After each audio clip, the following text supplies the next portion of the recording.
And finally, in a nightclub in Chicago, in the dying days of disco, a new kind of dance music caught the imagination of clubbers. House music took its name from the club The Warehouse. The name of the DJ behind it, Frankie Knuckles. Well, today his influence over 3 decades of dance tracks was remembered and celebrated after news of his death at the age of 59. Richard Pallow reports on the musical genius who got a generation on its feet.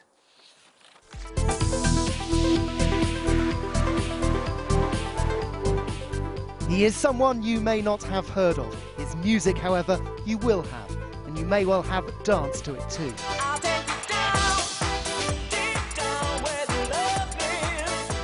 Frankie Knuckles was a pioneer. People still argue who created blues or rock and roll, but there is no doubt he began this musical revolution.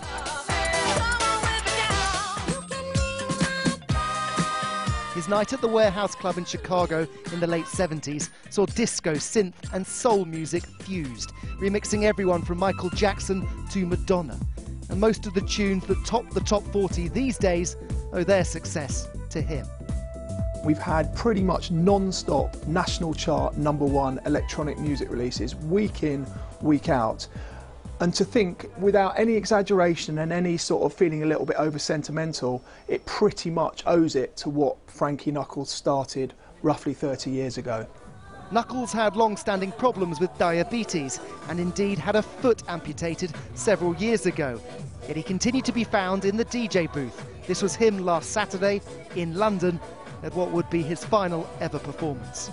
The main room where he played was just incredible, and he was on top form as ever, both in what he played and a tremendous gentleman and lovely guy to be around. So terribly sad 72 hours later that he's no longer with us. As long as I got you.